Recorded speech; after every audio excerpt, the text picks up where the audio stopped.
गोपी किशन, सौरभ कुमार, अरविंद कुमार, रवि कुमार, विकास Kumar Tiwari, Rocky rock, सबको good evening है। कैसे हैं आप लोग बताइए? बढ़िया हैं। एक रोज पहले आपसे हम मिलेंगे और एक रोज बिट्टू सर मिलेंगे, ठीक है? कल पहले बिट्टू सर मिले थे आपसे ना, बाद में हम आपसे आके मिले थे मतलब क्लास, ठीक है? फिर आज हम आपसे पहले मिल रहे हैं, कल बिट्टू सर आपसे पहले मिलेंगे, फिर परसों हम मिलेंगे पहले, ठीक है ना? तो जो है साक्षी आई है जी, कहाँ है साक्षी? एक आध गो विद्यार्थी पे हमको नजर रखना पड़ता है। ये सब कहेगी क्या, मतलब स्टूडेंट है, विद्यार्थी है, ये सब कहेगी कि हमको रिजल्ट करवा दीजिए, ठीक है? रिजल्ट मेरे हाथ में है, एकदम हम लिख के दे दिए, रिजल्ट हो गया। क्लास रेगुलर नहीं आएगी, कहेगी रिजल्ट करवा दीजिए, ठीक है? रिजल्ट तो मेरे हाथ में है जैसे। चलिए, तो अब सुनिए,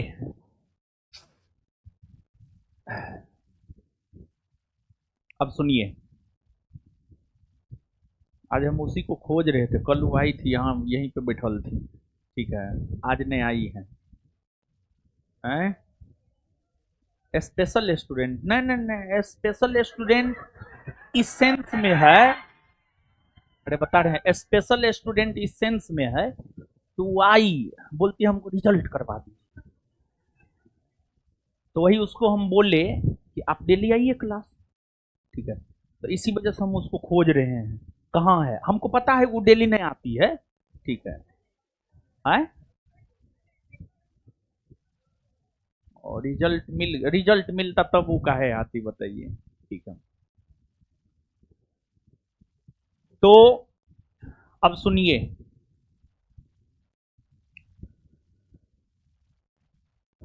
बैच शुरू हुआ, इसके बाद जो है बिट्टू सर आपको इकोनॉमिक्स शुरू किए हैं। हम आपको पिछले 2-3 दिन से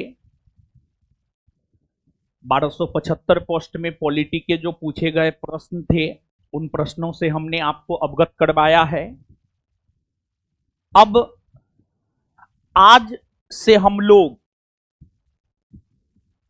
इस बैच में पॉलिटी की शुरुआत करने जा रहे हैं, और देखिए सब चीज धीरे धीरे होगा। आप कहिएगा ये कब होगा, वो कब होगा, वो कब होगा, सब कुछ होगा, धीरे धीरे होगा। आपको धैर्य रखना होगा, एक सब्जेक्ट खत्म होगा दूसरा होगा, दूसरा खत्म होगा तीसरा होगा, तीसरा खत्म होगा चौथा होगा, एक के खत्म होने के बाद ही दूसरा शुरू होना चाहिए, ठीक है ना? तो कुछ चीजों का काफी अहम रोल आपके एग्जाम में होने वाला है, जैसे करेंट का हो गया, करेंट 12, 14, 15 पूछा जाता है, एक सब्जेक्ट के बराबर करेंट पूछा जाता है। तो करेंट पे ऐसे भी बिहार एसआई फर्स्ट और सेकेंड बैच में भी शुरू से ही काम करवाए थे, और करेंट बिहार एसआई बैच के बच्चों का लगभग ठीक ठाक, अगर बहुत अच्छा नहीं होगा तो बहुत खराबो नहीं होगा, कम से कम इतना तो जरूर होगा कि वो 10 क्वेश्चन में 6 गो 7 गो क्वेश्चन बना सकता है। इस बैच में कुछ बिहार एसआई बैच के भी बच्चे हैं, फर्स्ट सेकेंड बैच के, क्या जी इसमें सच्चाई है कि ना? करंट तुम लोग एकदम नील बटे सन्नाटा है, करंट में एक औसत पकड़ तुम लोग का है या ना? एकदम होगा। तो फिर आपके बैच में भी जो है करंट क्वेश्चन एनालिसिस क्यों किए थे, क्यों करके पहला क्लास में दिखाए थे? पहला क्लास में हम आपको बोले थे 1275 वाला में पहला सीटिंग में भी 14 गो करंट था, दूसरा सीटिंग में भी 14 गो करंट था, तो 14 क्वेश्चन का मतलब समझ रहे हैं। तो हम पॉलिटी के साथ साथ करंट, ये दो चीज को लेकर के चलेंगे और आज से पॉलिटी की शुरुआत कर रहे हैं। और इस वीडियो के साथ पॉलिटी के पहले चैप्टर का ऑब्जेक्टिव अटैच है। डेमो भर आपको थोड़ा प्रॉब्लम ऑनलाइन वाले लोग हो सकता है। डेमो के बाद पूरे पॉलिटी का ऑब्जेक्टिव एक साथ हम आपको एप्लीकेशन पर अवेलेबल करवा देंगे, आप निकलवा लीजिएगा और फिर डेली बेसिस पर आप क्लास कीजिएगा। डेमो था, इसी वजह से पहला चैप्टर जो है डेमो में हम फ्री में ही देते हैं। आप लोग को भी फ्री में मिला होगा, पैसा नहीं लिया पहला चैप्टर का? हाँ, फ्री में मिला होगा, ठीक है। फिर पूरा जो है ऑफिस में रहेगा, आप अपना ले लीजिएगा। तो देखिए पॉलिटी में जानते हैं बाबू, जैसे इकोनॉमिक्स में टोटल 15 चैप्टर है, आपको इकोनॉमिक्स का पूरा नोट मिल चुका है। जैसे ही पॉलिटी का नोट मिलेगा ना, पहला पेज में पॉलिटी के पूरा चैप्टर का ही विवरण होगा कि आपका ये सिलेबस है, आपका ये सिलेबस है। गमछी ला के दीजिए, नहीं इससे क्या होगा, दीजिए दीजिए, तब तक दीजिए, बस आप गमछी दीजिएगा। अरे क्या बताएं, परेशान है हम, ठीक है।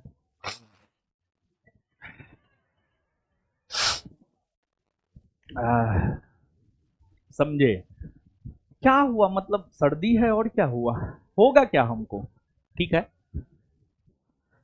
मतलब आता है, लगता है कि नाक से बह जाएगा, तो उस कंडीशन में जो है थोड़ा पोंछना होता है। ऐसे माथे से पोंछ के ऐसे पोंछ लेते हैं, ठीक है। ये रुमाल उमाल रखने का हमको आदत नहीं है, हम उतना बहुत बड़का आदमी थोड़े हैं कि रुमाल रखेंगे। हम गमछी वाला लोग हैं, इसी वजह से हम क्या बोले, रुमाल ला के दे, हम बोले हमको गमछी दो यार, ठीक है। बस गिरे नहीं क्लास में, यही उद्देश्य रहता है। क्लास में नहीं गिरा होगा कभी नहीं, क्या बात करते हैं, कभी नहीं। ऐसे करके पोंछ लेते हैं अपना। ये सर्दी उर्दी जो है बड़ी बड़ी खत्म चीज है, बढ़िया चीज ना है। अब देखिए पॉलिटी में जो 15, 17, 18 चैप्टर है, सुनिए एक बार हम चैप्टर बोल देते हैं, ठीक है। देखिए अब फिर जो नोट मिलेगा पूरा, उसमें पूरा चैप्टर का जिक्र होगा, सुन लीजिए। विस्तार में नहीं बताएंगे, विस्तार में तो पॉलिटी पढ़ना है। एक चैप्टर है आपको भारत का संवैधानिक इतिहास, पॉलिटी का एक चैप्टर है भारत का संवैधानिक इतिहास।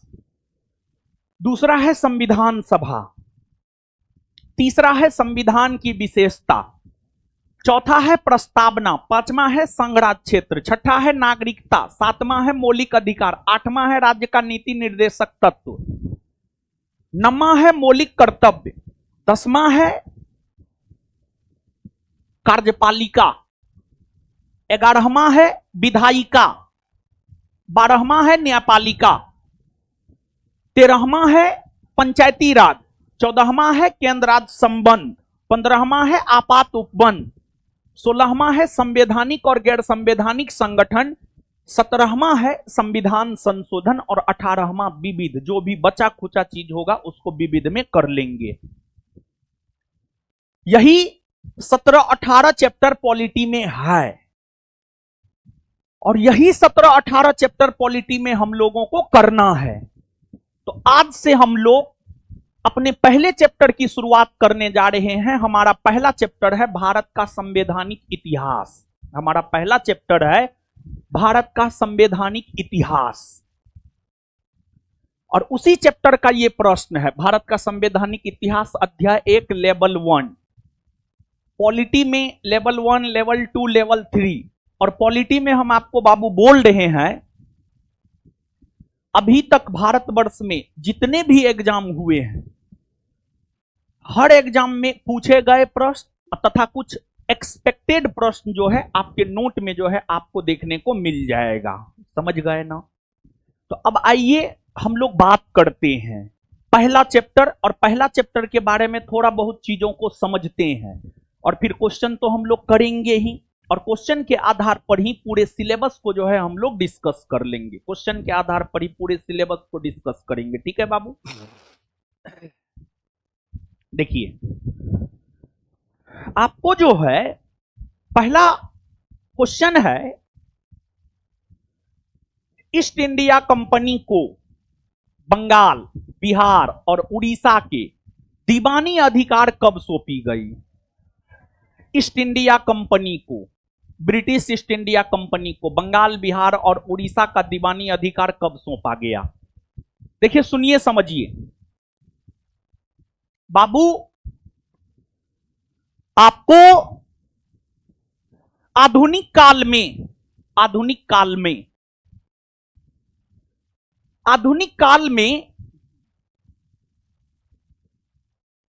विशेष तौर पर 15वीं, 16वीं, 17वीं सदी में, विशेष तौर पर 15वीं, 16वीं और 17वीं सदी में कई सारी यूरोपीय कंपनियां स्थापित हुई और उन यूरोपीय कंपनियों की स्थापना भारत के साथ व्यापार करने के उद्देश्य से हुआ था।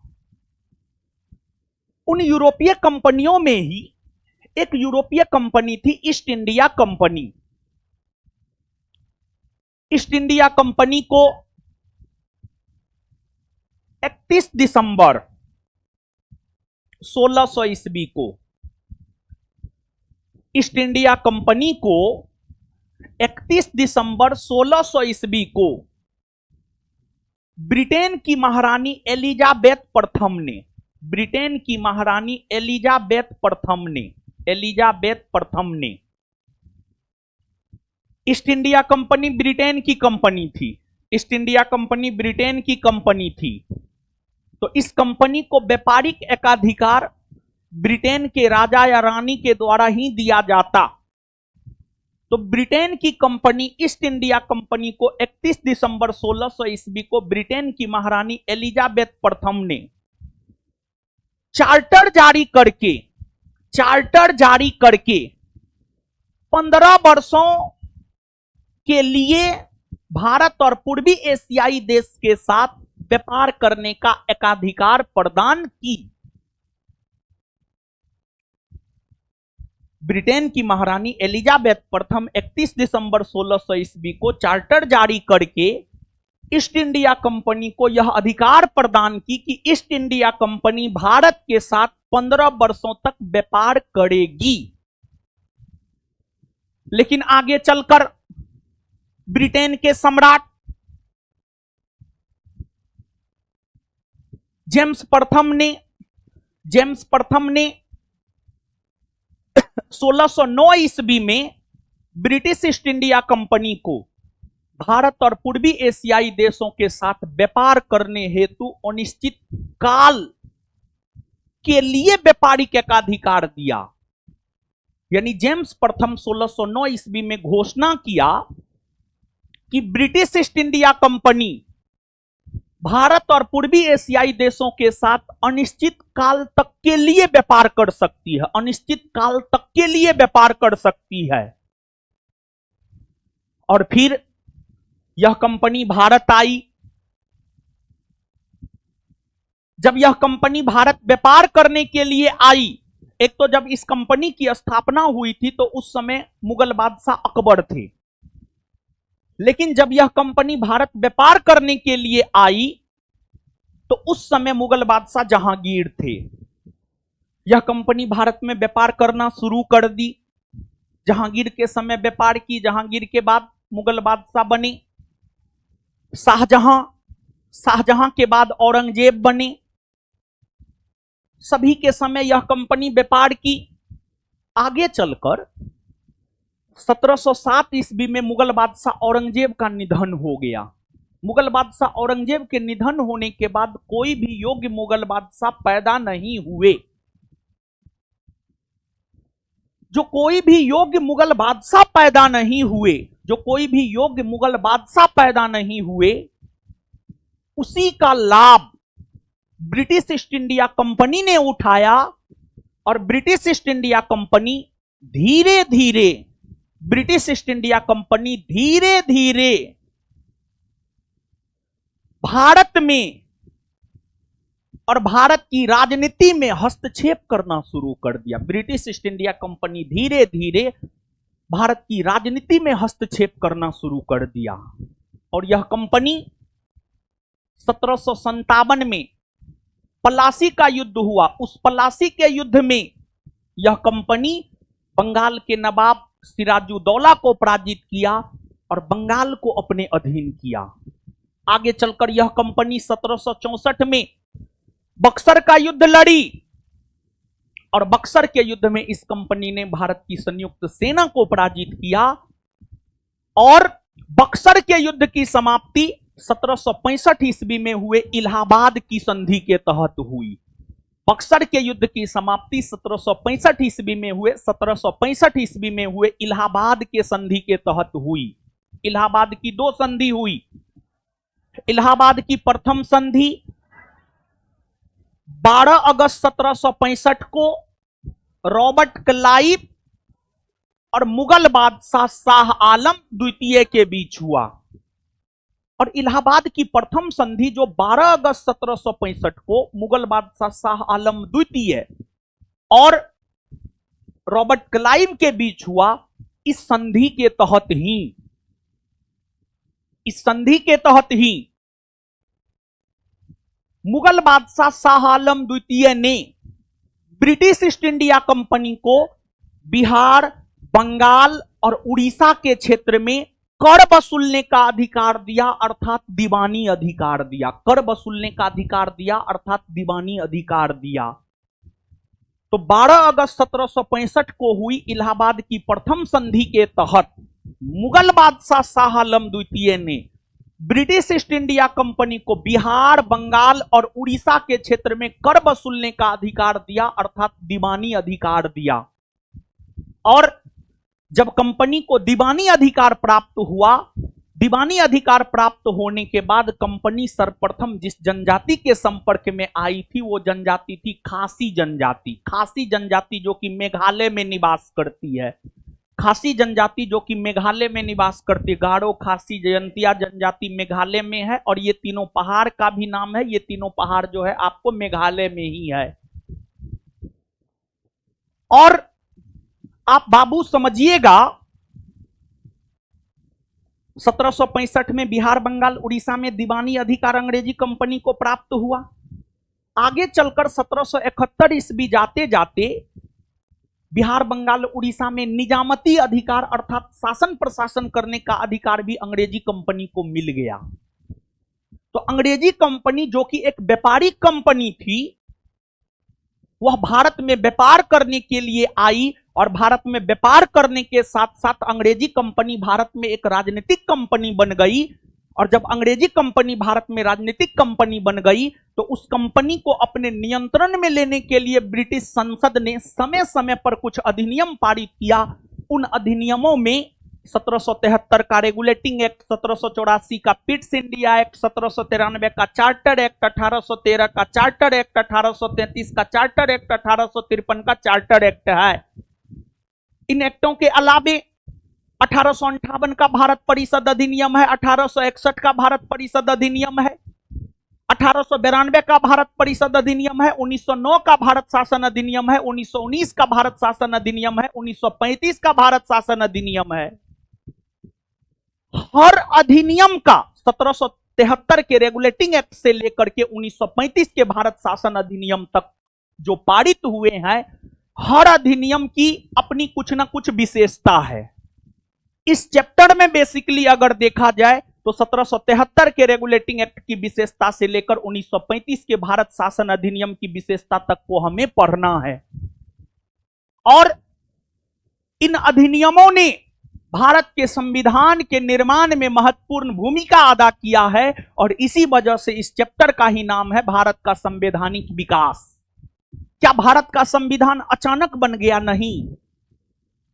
संविधान निर्माण को लेकर ऐतिहासिक पृष्ठभूमि तैयार किया इन एक्टों ने। 1773 के रेगुलेटिंग एक्ट से लेकर 1935 के भारत शासन अधिनियम तक जो ब्रिटिश संसद के द्वारा पारित किए गए हैं, इन एक्टों ने, इन अधिनियमों ने भारत के संवैधानिक विकास की पृष्ठभूमि को तैयार किया और फिर आगे चलकर भारत का संविधान बना, आगे चलकर भारत का संविधान बना। और भारत के संविधान में सबसे ज्यादा प्रभाव अगर किसी अधिनियम का देखने को मिलता है तो 1935 के भारत शासन अधिनियम का प्रभाव देखने को मिलता है। और यही वजह है भारत के संविधान को 1935 के भारत शासन अधिनियम का कार्बन कॉपी भी कहा जाता है। 1935 के अधिनियम से अनेकों प्रावधान भारत के संविधान में ग्रहण किए गए हैं। तो अब 1773 के रेगुलेटिंग एक्ट की क्या विशेषता है, 1784 के पिट्स इंडिया एक्ट की क्या विशेषता है, तथा अन्य अधिनियमों की क्या विशेषता है, उन विशेषताओं को हम लोग देखेंगे। लेकिन ये जो प्रश्न है, इस प्रश्न का उत्तर आपको मिल जाना चाहिए। क्या होगा? 1765।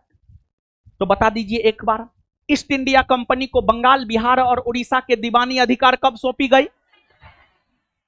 कब सौंपी गई? 1765। कौन संधि के तहत? यहीं पर अगर प्रश्न ये आ जाए कि ईस्ट इंडिया कंपनी को बंगाल, बिहार और उड़ीसा का दीवानी अधिकार कौन संधि के तहत सौंपा गया, उत्तर क्या होगा? इलाहाबाद की संधि। अच्छा, जो ब्रिटिश ईस्ट इंडिया कंपनी है, ब्रिटिश ईस्ट इंडिया कंपनी को 15 वर्षों के लिए व्यापारिक एकाधिकार कौन दी थी? एलिजाबेथ। और ब्रिटिश ईस्ट इंडिया कंपनी को अनिश्चित काल के लिए व्यापारिक एकाधिकार कौन दिया? जेम्स। इतना बात याद हुआ? इतना समझ में आया? ठीक है, अब दूसरा क्वेश्चन पे जाए ना। आगे, रेगुलेटिंग एक्ट किस वर्ष पारित हुआ? अब इसको हम लोग समझते हैं, रेगुलेटिंग एक्ट को समझते हैं। और देखिए बाबू, हम फर्स्ट डे से बोल रहे हैं, कंप्लीट बैच है। आप पढ़ाने का तरीका देखिए, आप पूरा संतुष्ट हो जाइए। आप पढ़ाने का तरीका देखिए, सब चीज हम डील करेंगे। देखिए, अब यहां पर 1773 के रेगुलेटिंग एक्ट की सारी विशेषता हम आपको बता देंगे, फिर क्वेश्चन हम लोग डील करेंगे। ठीक है, तो ई मत कहिए ऑब्जेक्टिव बैच है, सब्जेक्टिव बैच है ना, फुल बैच है, ये पूरा कंसेप्चुअल बैच है। ये सब कह करके जो है आप लोग जो है ना कुछ कुछ करते रहते हैं। ठीक है, ऑब्जेक्टिव बैच है, सब्जेक्ट क्या नहीं बता रहे हैं। सब्जेक्टिव बैच में पढ़ाते हैं तो अभी जो लेक्चर दिए वो सब्जेक्टिव में भी बताते हैं, यहां पर भी बता रहे हैं। ठीक है, अब सुनिए, देखिए एक बात बताइए, जैसे मान लिया जाए कोचिंग है ये ज्ञान बिंदु, इसके हम डायरेक्टर हैं, यहां पर अनेकों टीचर पढ़ा रहे हैं। मान लिया जाए कि अब कोई टीचर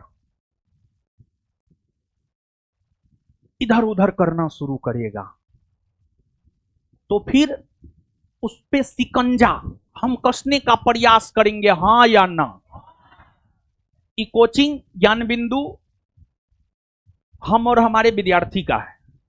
ठीक है, हम और हमारे विद्यार्थी का है कोचिंग ज्ञान बिंदु, हमारा भी नहीं, हम और हमारे विद्यार्थी का है, समझ गए?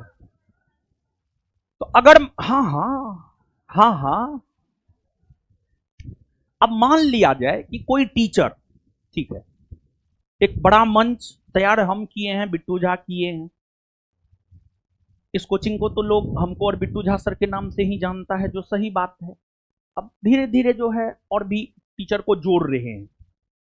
मान लिया जाए कि वो जो है मतलब अपना दिमाग लगाना शुरू कर देता है कोचिंगे में, तो फिर उस पर शिकंजा हमको कसना चाहिए कि नहीं कसना चाहिए? बताइए हाँ या ना।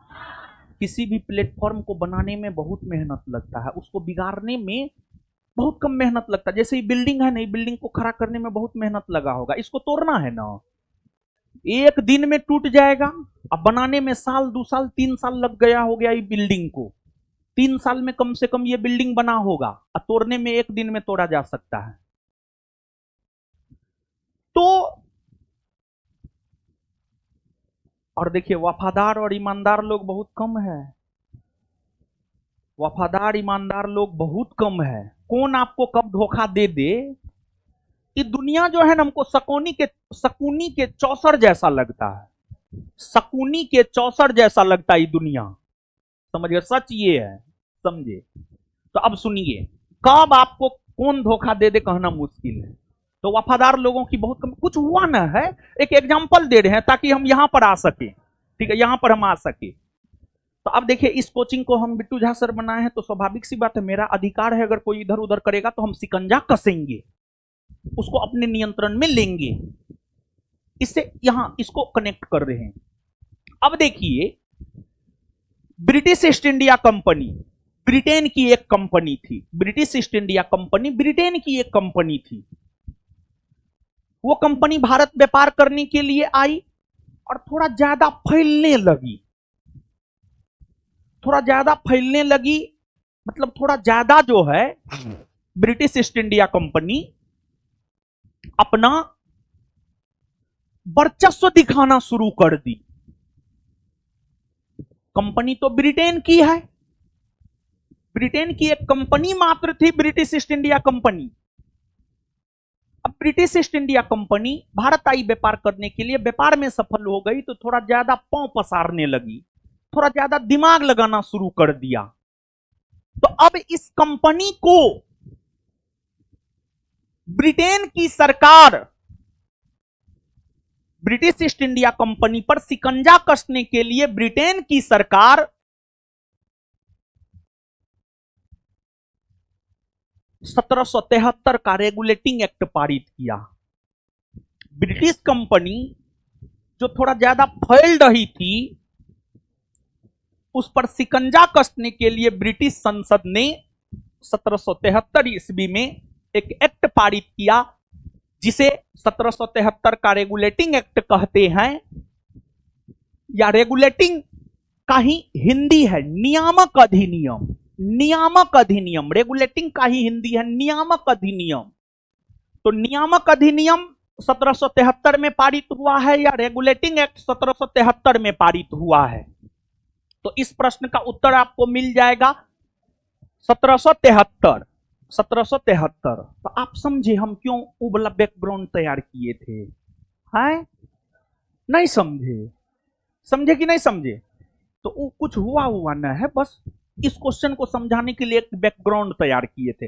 एग्जाम्पल अपने पर दे तो ज्यादा बेटर है, ठीक है, दूसरे पर नहीं देना चाहिए एग्जाम्पल, ठीक है, नहीं तो विवाद खड़ा हो जाता है। हम बोलते हैं तो विवादे होता है क्योंकि हम सही बोलते हैं, ठीक है, इसी वजह से हमसे कुछ भी आलतू फालतू मत बोलवाइए। अब देखिए, इस एक्ट की कई विशेषताएं हैं। अब इस एक्ट की जो कई विशेषताएं हैं, 1773 के रेगुलेटिंग एक्ट की जो कई विशेषताएं हैं, 1773 के रेगुलेटिंग एक्ट की कई विशेषताएं हैं। पहला, इस एक्ट के तहत बंगाल के गवर्नर को ज्यादा शक्ति दिया गया और बंगाल के गवर्नर को ज्यादा शक्ति देते हुए बंगाल के गवर्नर का पद नाम बदलकर कर दिया गया बंगाल का गवर्नर जनरल। तो 1773 के रेगुलेटिंग एक्ट के तहत ही बंगाल के गवर्नर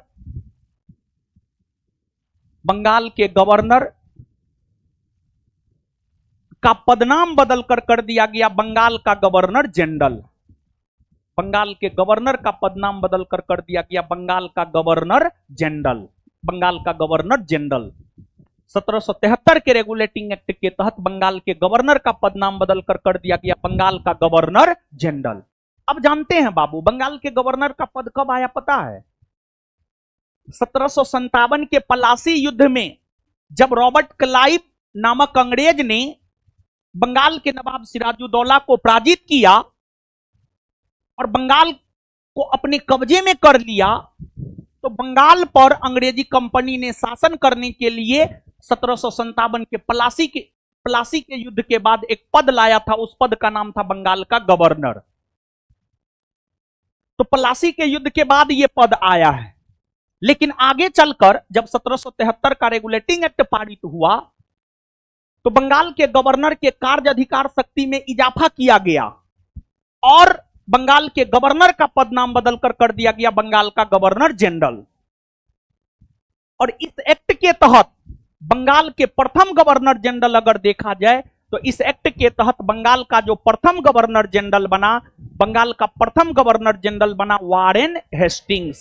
वारेन हेस्टिंग्स बना। और एक बात बाबू और आप जानिए यहां पर, जिस प्रकार 1773 के रेगुलेटिंग एक्ट के तहत बंगाल के गवर्नर का पदनाम बदलकर बंगाल का गवर्नर जनरल कर दिया गया, उसी प्रकार आगे चलकर एक 1833 का चार्टर एक्ट पारित हुआ। 1833 का चार्टर एक्ट पारित हुआ और 1833 के चार्टर एक्ट के तहत बंगाल के गवर्नर जनरल का पदनाम बदलकर कर दिया गया भारत का गवर्नर जनरल। भारत का गवर्नर जनरल, भारत का गवर्नर जनरल। और फिर आगे चलकर एक 1858 का भारत परिषद अधिनियम पारित हुआ और 1858 के भारत परिषद अधिनियम के तहत भारत के गवर्नर जनरल का पदनाम बदलकर कर दिया गया भारत का वायसराय।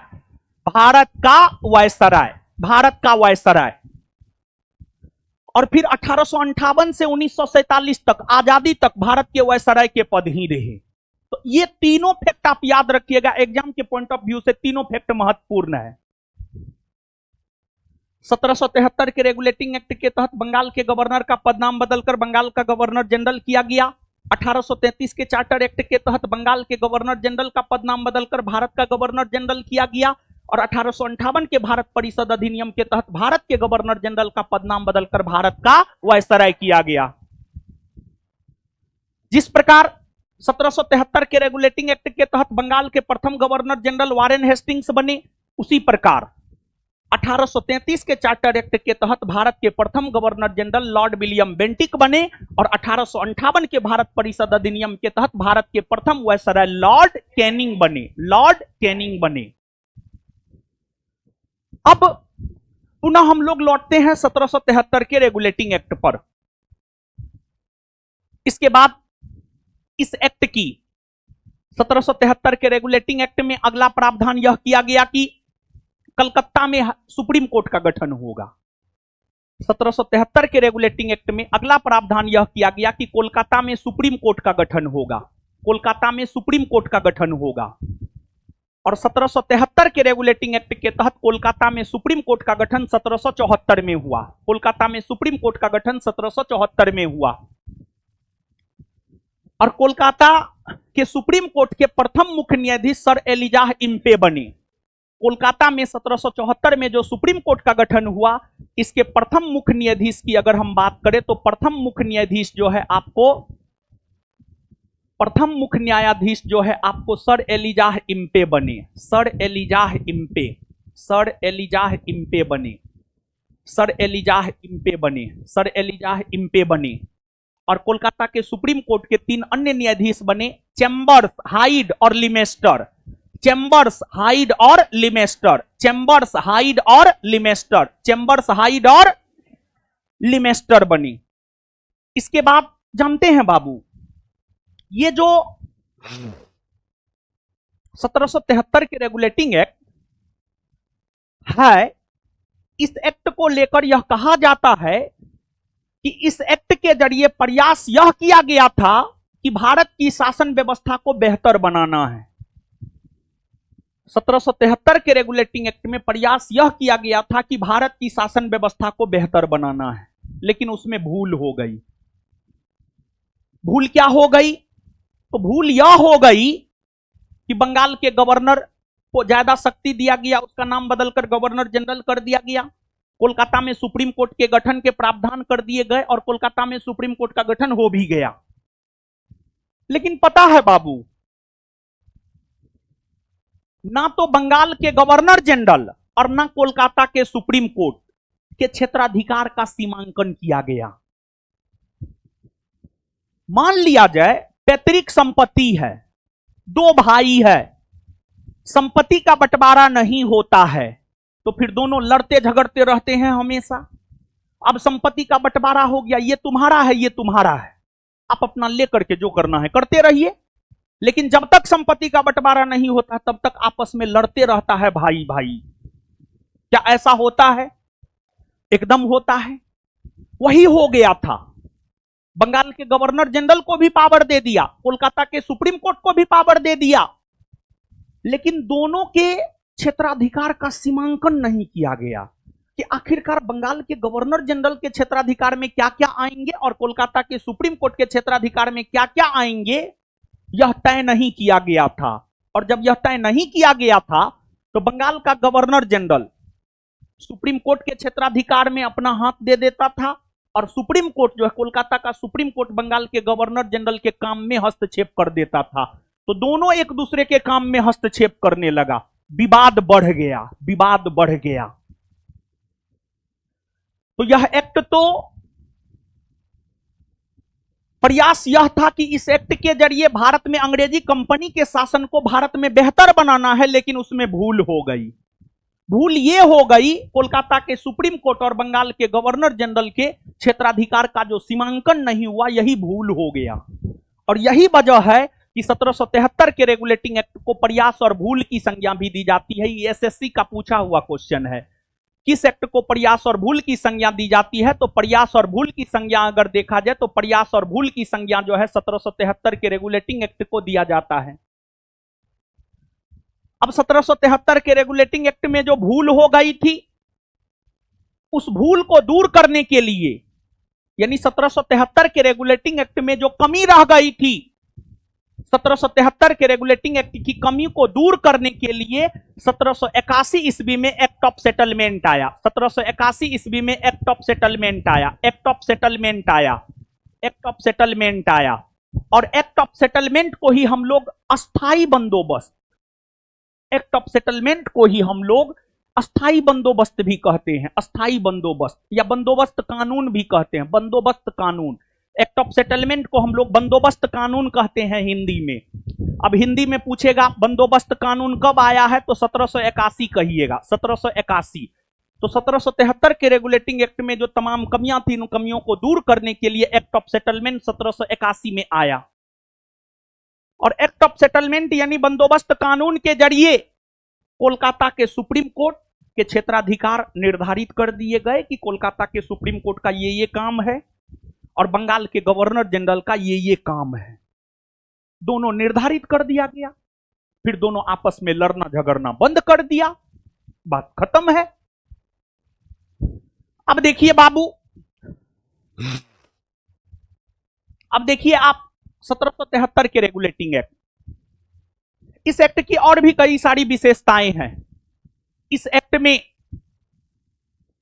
यह कहा गया, इस एक्ट में यह कहा गया कि जो अंग्रेजी कंपनी के अधीन अधिकारी या कर्मचारी है, अधिकारी या कर्मचारी है, वह भारतीयों से रिश्वत नहीं लेगा, वह भारतीयों से उपहार नहीं लेगा। 1773 के रेगुलेटिंग एक्ट में ही यह प्रावधान था। अंग्रेजी कंपनी के अधीन जो अधिकारी या कर्मचारी है, वह भारतीय लोगों से रिश्वत नहीं लेगा, भारतीय लोगों से उपहार नहीं लेगा, रिश्वत नहीं लेगा, उपहार नहीं लेगा। फिर 1773 के रेगुलेटिंग एक्ट में ही यह प्रावधान था कि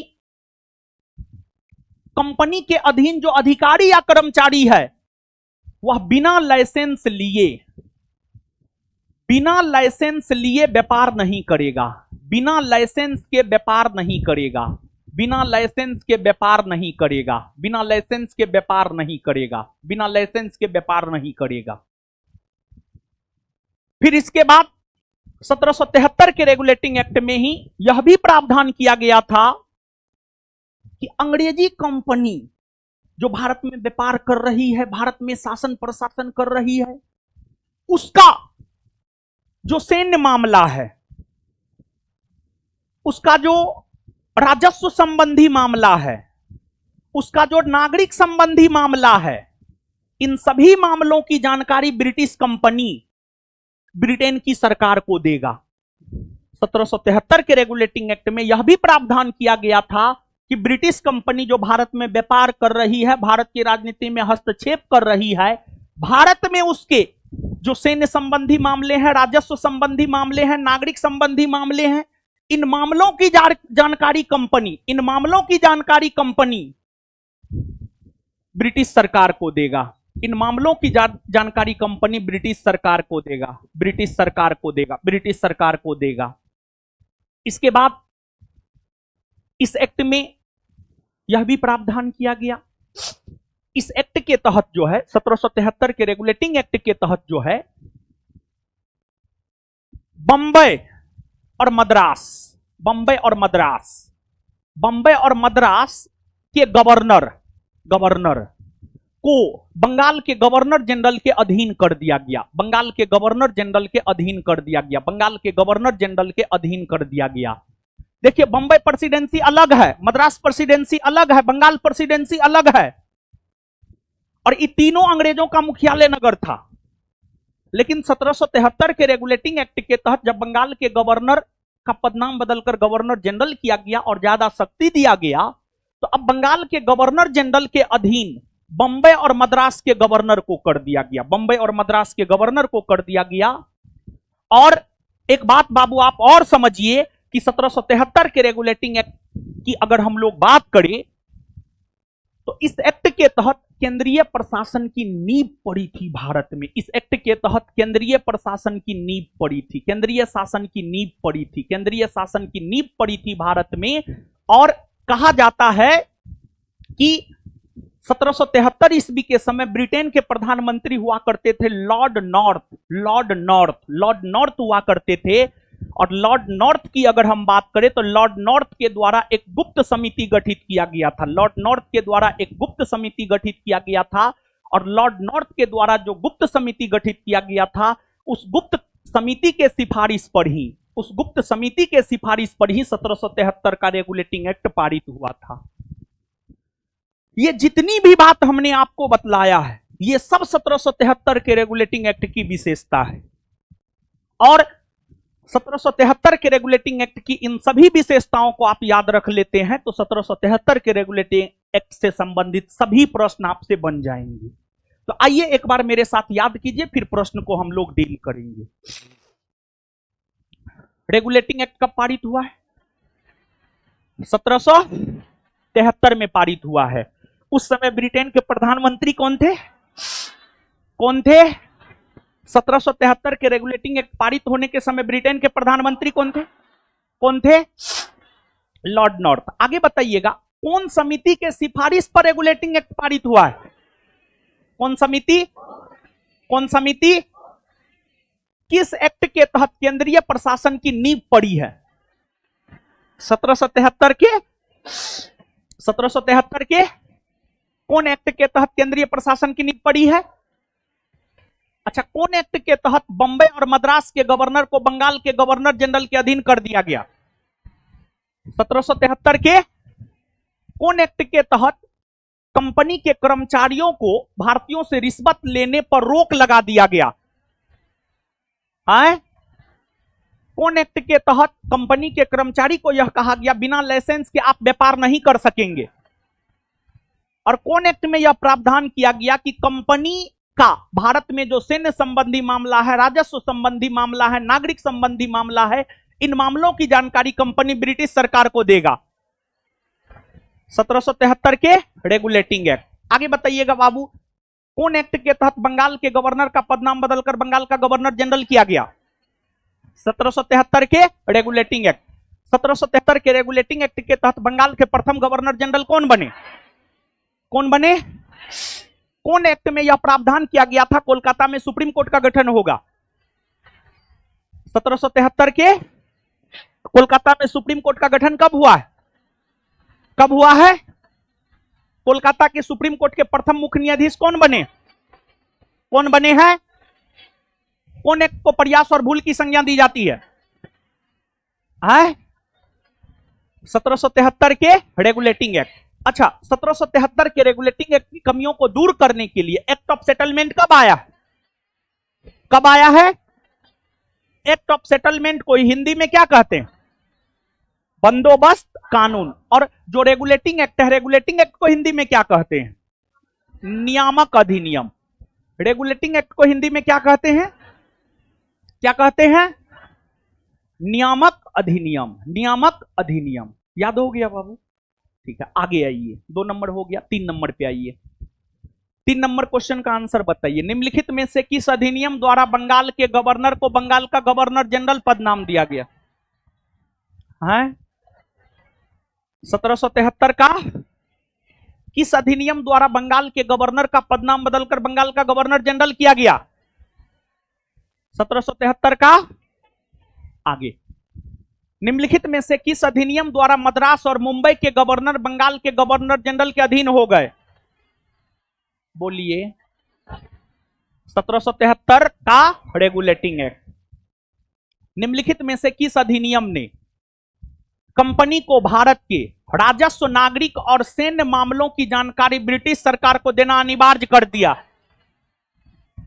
1773 के, देखिए 1773 के रेगुलेटिंग एक्ट की विशेषता बतला दिए। सारा क्वेश्चन बनते जा रहा है और याद भी करते जाइए, ठीक है ना।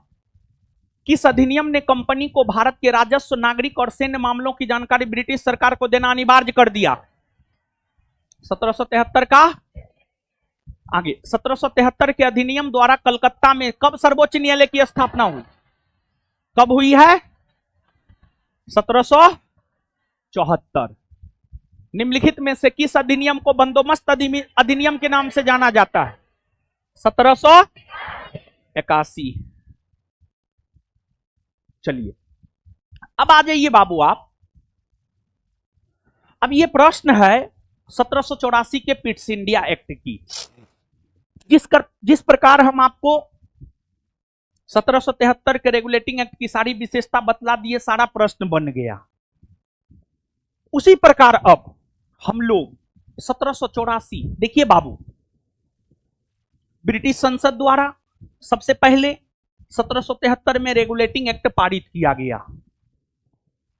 रेगुलेटिंग एक्ट के बाद ब्रिटिश संसद द्वारा 1784 ईस्वी में एक एक्ट पारित किया गया जिसे हम लोग 1784 का पिट्स इंडिया एक्ट कहते हैं। 1784 का पिट्स इंडिया एक्ट कहते हैं। अब जो 1784 का पिट्स इंडिया एक्ट है, 1784 के पिट्स इंडिया एक्ट के बारे में अब हम लोग थोड़ा सा समझते हैं, ठीक है ना। चलिए सुनिए, समझ में आ रहा है? फास्ट नहीं ना है? ठीक है ना? हाँ, बैच जो है धीरे धीरे व्यवस्थित हो जाएगा, परेशान नहीं होना है। और ऑफलाइन वाले लोग सब्जेक्टिव आप किसी भी बुक से पढ़ के आ सकते हैं, लुसेंट, एसपीडी जो भी है, या फिर संस्थान का नोट है वहां से पढ़ के आ सकते हैं, या जो भी बुक है, जो भी नोट है, कहीं से भी आप पढ़ के आ सकते हैं। सब्जेक्टिव और ऑब्जेक्टिव पर यहाँ पर पूरा कंसेप्ट हम आपको क्लियर कर देंगे।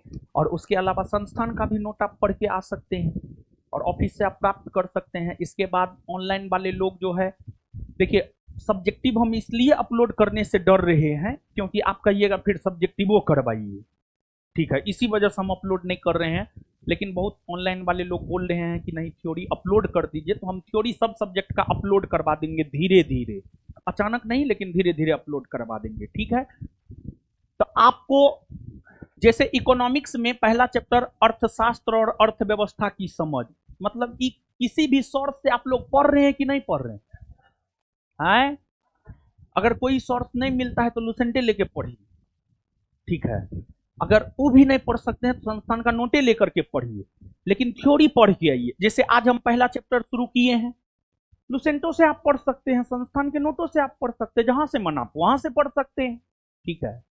जहां से आपको पढ़ने का मन है, या फाउंडेशन बैच में पढ़ रहे हैं तो कॉपी में जो लिखा है वो भी आप पढ़ के आ सकते हैं, लेकिन पढ़ के आप लोग जरूर आइए। जैसे आज ये पहला चैप्टर हम शुरू किए हैं पॉलिटी में, ये चैप्टर आप पढ़ के जरूर आइए, ठीक है, तब और भी आपको समझ में आएगा और भी फायदा होगा आपको, समझ गए ना बाबू। तो पढ़ना जरूरी है, पढ़ के आना जरूरी है। और डेमो चल रहा है इसी वजह से, नहीं तो बैच धीरे धीरे सब कुछ व्यवस्थित हो जाएगा, परेशान नहीं होना है। ऑनलाइन वाले लोग आपके बातों को भी हम ध्यान में रखे हुए हम अपलोड करवा देंगे, घबराना नहीं। देखिए 1784 ईस्वी के समय ब्रिटेन के प्रधानमंत्री हुआ करते थे विलियम पिट। 1784 ईस्वी के समय ब्रिटेन के प्रधानमंत्री हुआ करते थे विलियम पिट। विलियम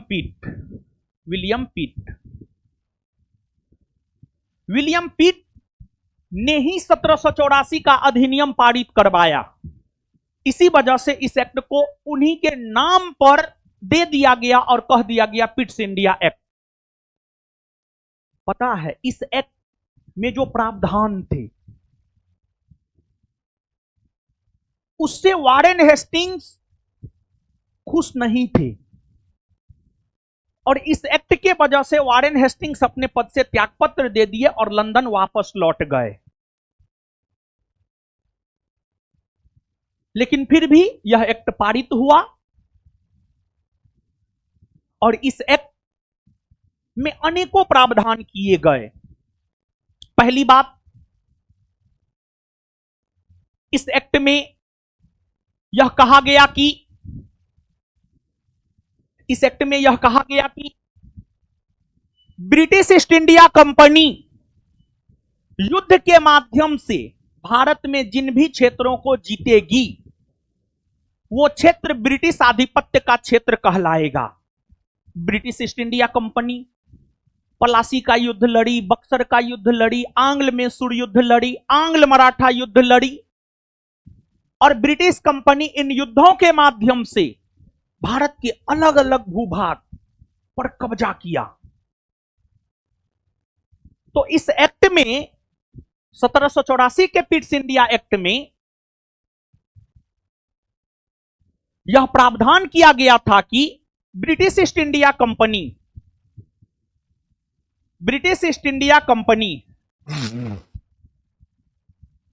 भारत में युद्ध करके जो भी क्षेत्र जीतेगा वो क्षेत्र ब्रिटिश आधिपत्य का क्षेत्र कहलाएगा। वो क्षेत्र ब्रिटिश आधिपत्य का क्षेत्र कहलाएगा। ब्रिटिश आधिपत्य का क्षेत्र कहलाएगा। ब्रिटिश आधिपत्य का क्षेत्र कहलाएगा। ब्रिटिश आधिपत्य का क्षेत्र कहलाएगा। यह प्रावधान इस एक्ट में किया गया। फिर इस एक्ट में यह कहा गया कि अंग्रेजी कंपनी एक व्यापारिक कंपनी है और अंग्रेजी कंपनी के व्यापार पर नियंत्रण स्थापित करने को लेकर बोर्ड ऑफ डायरेक्टर पहले से है। अंग्रेजी कंपनी एक व्यापारिक कंपनी थी और अंग्रेजी कंपनी के व्यापार पर नियंत्रण रखने का काम कर रही थी बोर्ड ऑफ डायरेक्टर। नियंत्रण रखने का काम कर रही थी बोर्ड ऑफ डायरेक्टर और बोर्ड ऑफ डायरेक्टर पहले से था। जब अंग्रेजी कंपनी भारत व्यापार करने के लिए आई और भारत में अपने व्यापार को आगे बढ़ा रही थी और व्यापार कर रही थी, उसी समय से बोर्ड ऑफ डायरेक्टर हुआ करता था जो कंपनी के व्यापारिक चीजों को नियंत्रित करने का काम किया करता था। लेकिन जब कंपनी भारत की राजनीति में हस्तक्षेप करने लगा और कंपनी व्यापारिक कंपनी के साथ साथ एक राजनीतिक कंपनी भी बन गई, ब्रिटिश ईस्ट इंडिया कंपनी व्यापारिक कंपनी के साथ साथ एक राजनीतिक कंपनी भी बन गई, तब ब्रिटिश कंपनी के राजनीतिक मामलों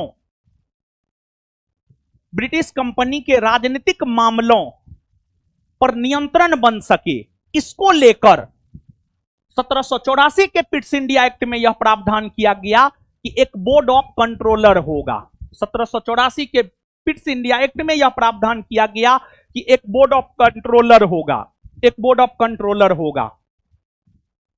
और जो बोर्ड ऑफ कंट्रोलर कंपनी के राजनीतिक मामलों को देखेगी। अब देखिए, कंपनी के व्यापारिक मामलों को पहले से बोर्ड ऑफ डायरेक्टर देखा करती थी और 1784 के पिट्स इंडिया एक्ट में कह दिया गया कंपनी के राजनीतिक मामलों को देखने के लिए बोर्ड ऑफ कंट्रोलर का गठन होगा और 1784 के पिट्स इंडिया एक्ट के तहत बोर्ड ऑफ कंट्रोलर का गठन हो भी गया।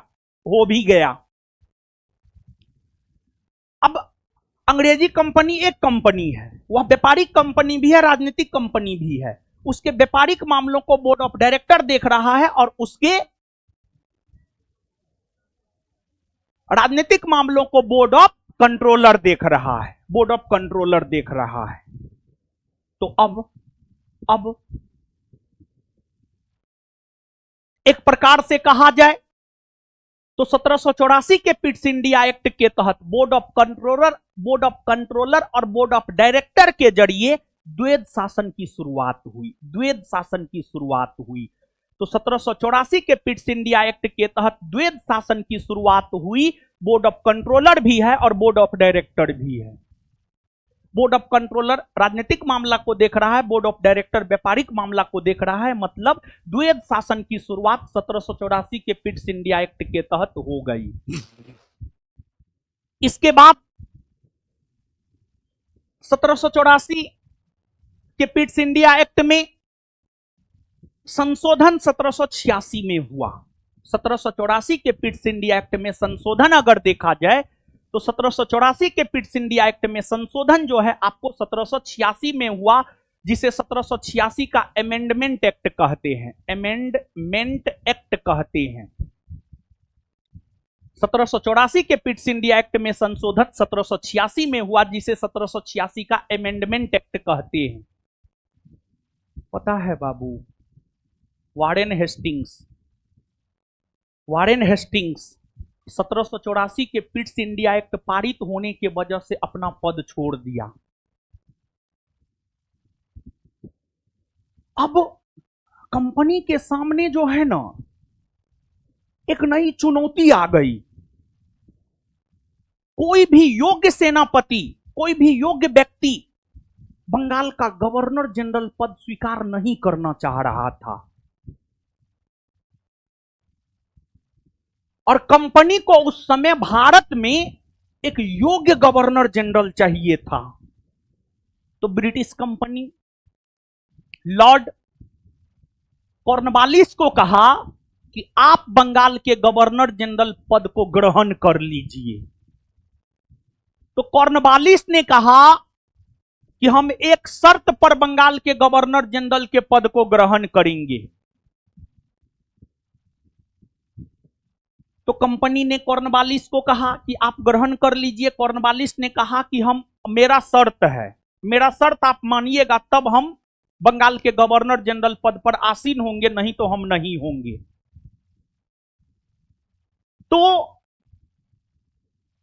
कंपनी कहा कॉर्नवालिस को क्या शर्त है बताइए। तो कॉर्नवालिस ने कहा कि हम तब गवर्नर जनरल बनेंगे बंगाल का जब आप हमको सेनापति भी बना दीजिएगा पूरे अंग्रेजी कंपनी का। पहला शर्त मेरा ये है।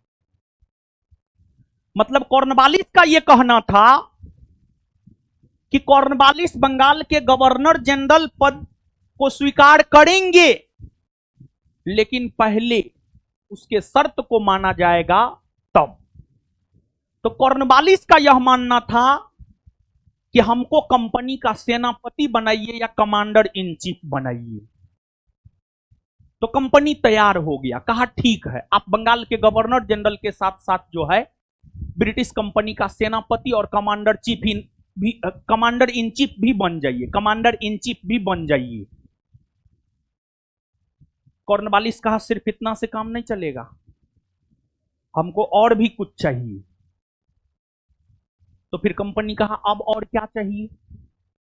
तो कॉर्नवालिस ने कहा हमें वीटो का अधिकार चाहिए, हमें विशेषाधिकार चाहिए, हमको जो मन होगा हम वो कर सकते हैं, हमको इस प्रकार की स्वतंत्रता चाहिए।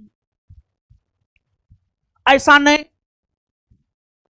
कि गवर्नर जनरल का जो कार्यकारिणी परिषद है उसकी बात को मानने के लिए हम बाध्य हो, नहीं, हमको विशेषाधिकार चाहिए, हमको विशेषाधिकार दीजिएगा, हमको जो निर्णय लेने का मन होगा हम ले सकते हैं, तभी हम पद को ग्रहण करेंगे। और कॉर्नवालिस था बड़ी योग्य। तो अंग्रेजी कंपनी कॉर्नवालिस के दोनों शर्त को स्वीकार किया, और कॉर्नवालिस के दोनों शर्त को स्वीकार करते हुए कॉर्नवालिस को दोनों अधिकार देने के उद्देश्य से ही 1784 के पिट्स इंडिया एक्ट में संशोधन 1786 में किया, जिसे 1786 का अमेंडमेंट एक्ट कहा गया। और 1786 के अमेंडमेंट एक्ट के तहत यह प्रावधान किया गया कि बंगाल के गवर्नर जनरल को वीटो का अधिकार प्राप्त होगा, यानी विशेषाधिकार प्राप्त होगा। वो कोई भी निर्णय ले सकता है, वो जो चाहेगा वो कर सकता है, वीटो का अधिकार मिला। दूसरा 1786 के अमेंडमेंट एक्ट के तहत ही यह भी प्रावधान किया गया जो बंगाल का गवर्नर जनरल होगा वही सेनापति होगा, वही कमांडर इन चीफ होगा अंग्रेजी कंपनी का। तो इस प्रकार बंगाल के गवर्नर जनरल के साथ साथ ब्रिटिश कंपनी के प्रथम सेनापति होने का श्रेय लॉर्ड कॉर्नवालिस को जाता है। लॉर्ड कॉर्नवालिस को जाता है। लॉर्ड कॉर्नवालिस को जाता है। कुछ समझ पाए? हैं? आगे आइए। तो बताइए, इतना याद करते हैं फिर आगे बढ़ेंगे। 1784 का पिट्स इंडिया एक्ट जब पारित हुआ था तो उस समय ब्रिटेन के प्रधानमंत्री कौन थे? Warren Hastings. कौन एक्ट के पारित होने की वजह से अपना पद छोड़ दिया? 1784 का कौन एक्ट में यह प्रावधान किया गया कि ईस्ट इंडिया कंपनी भारत में जो भी क्षेत्र जीतेगा वह ब्रिटिश आधिपत्य का क्षेत्र होगा? 1784 के पिट्स इंडिया एक्ट के तहत कंपनी के राजनीतिक मामलों को देखने के लिए कौन संगठन की स्थापना की गई? बोर्ड ऑफ कंट्रोलर की स्थापना कौन एक्ट के तहत हुई है? 1784 के किस एक्ट के तहत द्वैध शासन की शुरुआत हुई है? 1784 के पिट्स इंडिया एक्ट में जो संशोधन 1786 में हुआ उसे क्या कहते हैं? 1786 का अमेंडमेंट एक्ट। 1786 का कौन एक्ट के तहत गवर्नर जनरल को वीटो का अधिकार दिया गया? 1786 का कौन एक्ट के तहत गवर्नर जनरल को वीटो का अधिकार दिया गया? और कौन एक्ट के तहत यह प्रावधान किया गया जो बंगाल का गवर्नर जनरल होगा वही अंग्रेजी कंपनी का सेनापति या कमांडर इन चीफ होगा?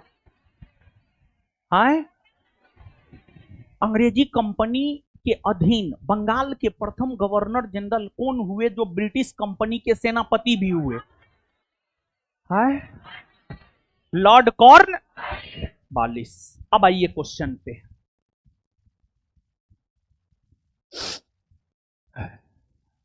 याद हो न गया बाबू? अब इस प्रश्न का उत्तर बताइए तो आप लोग। 1784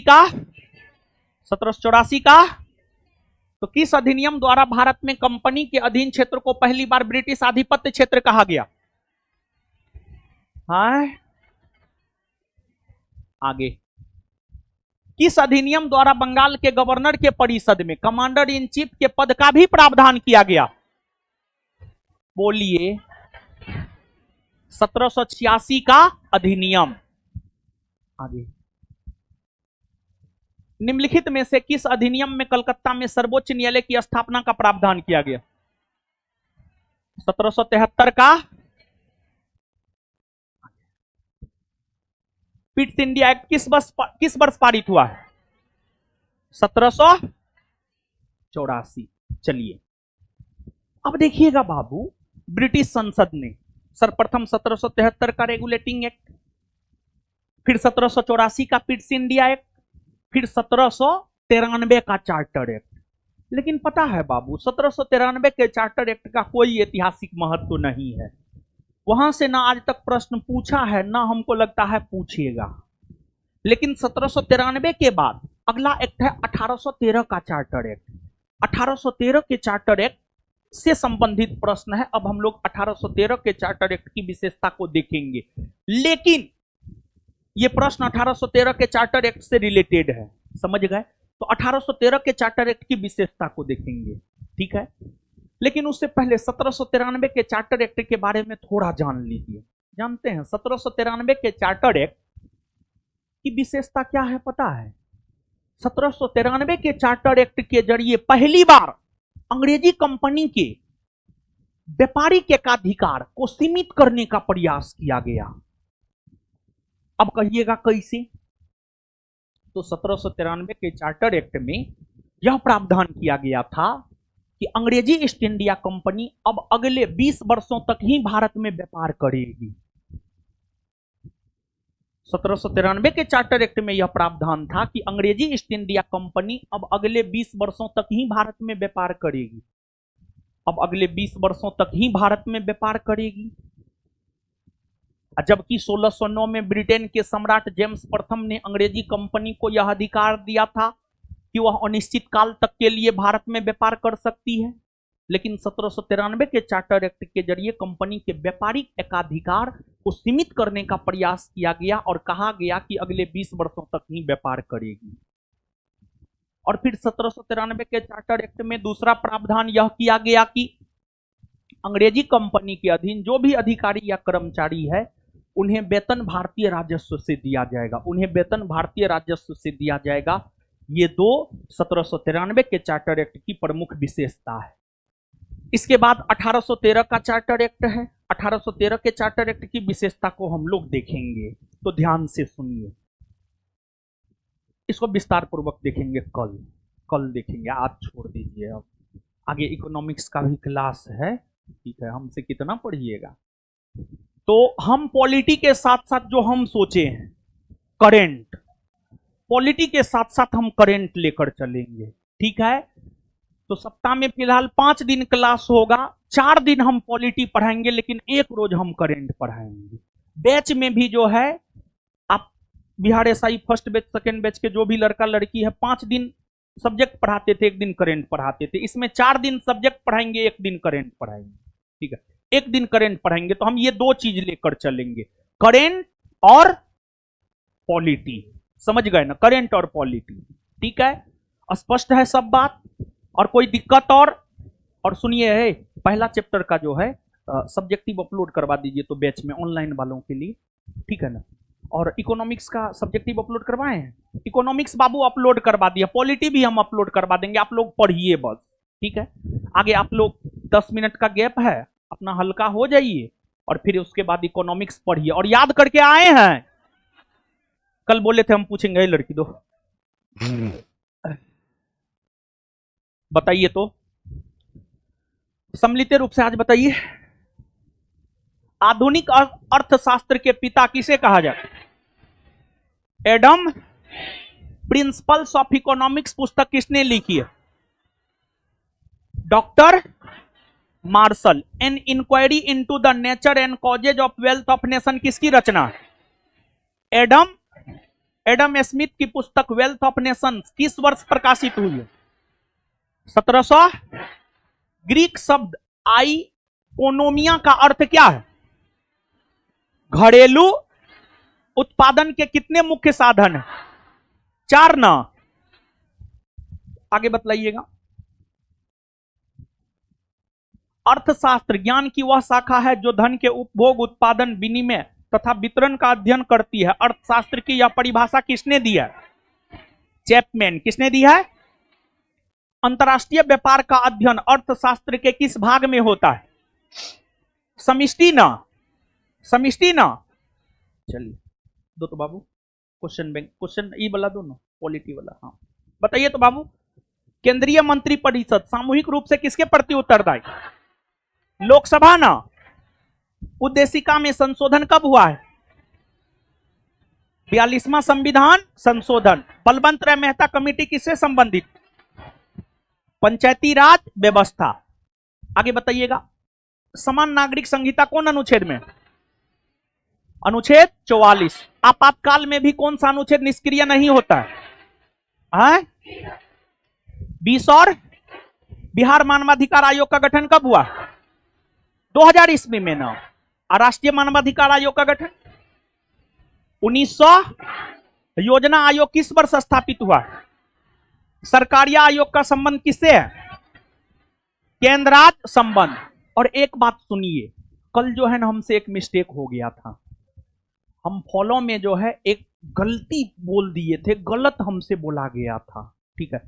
एक गलत जानकारी कल हम आपको दे दिए हैं और उसमें सुधार करना, देखिए रेरना हमारा आदत न है, अगर हमसे गलती हुआ है तो हुआ है, हम उसमें सुधार कर देते हैं। कल जो है एक चीज हम बोल दिए थे गलत, कल या परसों के सेशन में गलती ये हुआ है, कल ही बता रहे थे उपराष्ट्रपति, कल के सेशन में, उसमें थोड़ा सुधार कर लीजिएगा आप लोग।